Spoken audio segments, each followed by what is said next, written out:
پانی زندگی ہے اور یہ ہم سب جانتے ہیں کہ دنیا بھر میں اس کی قلت بڑھتی جا رہی ہے۔ تو پھر ایک سوال ذہن میں آتا ہے، ممالک اس پر کھلی جنگ کیوں نہیں کرتے؟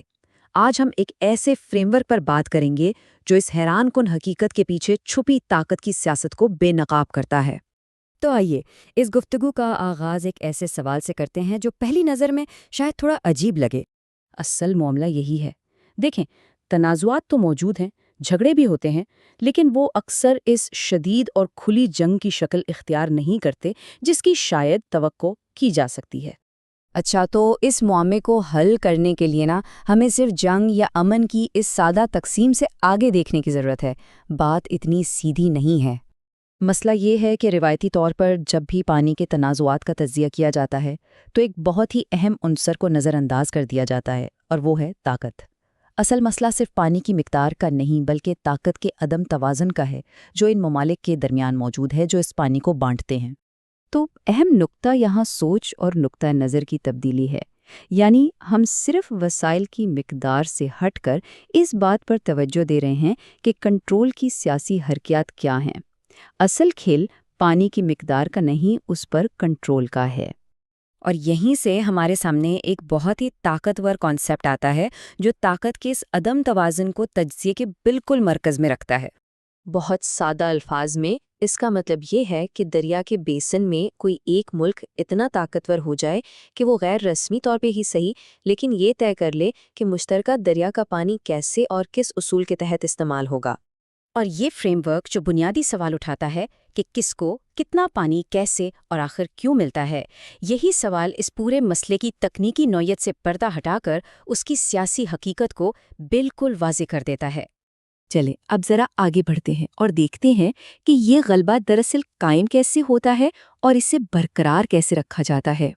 تو جو طاقتور ملک ہوتا ہے وہ عام طور پر 3 بڑی اسٹریٹجیز اپناتا ہے۔ پہلا، وسائل پر قبضہ، یعنی ڈیم یا نہروں جیسے منصوبوں کے ذریعے زیادہ سے زیادہ پانی اپنی طرف موڑ لینا۔ دوسرا، انضمام، یعنی کمزور ریاستوں کو ایسے معاہدوں میں شامل کرنا جو بظاہر تو ٹھیک لگیں لیکن ہوں طاقتور ملک کے حق میں۔ اور تیسرا، روک تھام، یعنی اپنے کمزور پڑوسیوں کو اپنے آبی منصوبے بنانے سے ہی روک دینا۔ اور یہ غلبہ صرف کھلی طاقت سے نہیں آتا، اس کے لیے بہت ہوشیار حربے استعمال کیے جاتے ہیں، جیسا کہ کمزور ریاستوں پر دباؤ ڈالنا، ایسے معاہدے کرنا جو بظاہر منصفانہ لگیں لیکن اصل میں طاقتور کے حق میں ہوں، پانی کے بارے میں معلومات اور ڈیٹا کو کنٹرول کرنا اور بین الاقوامی اداروں میں اپنے اثر و رسوخ کا استعمال کرنا۔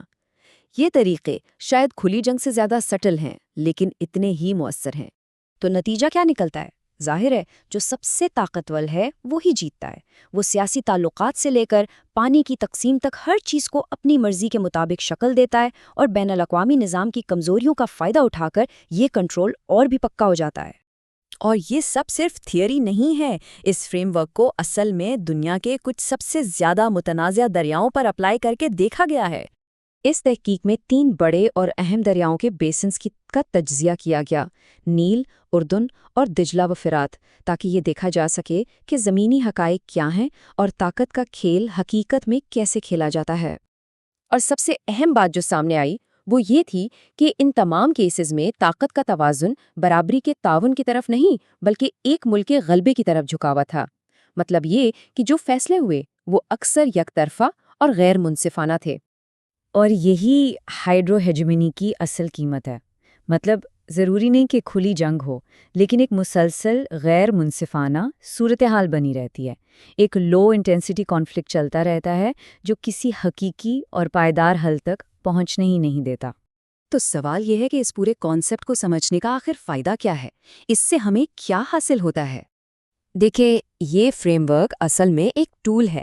یہ ہمیں ایک راستہ دکھاتا ہے کہ ہم غلبے والی سیاست سے نکل کر حقیقی تعاون کی طرف کیسے جا سکتے ہیں۔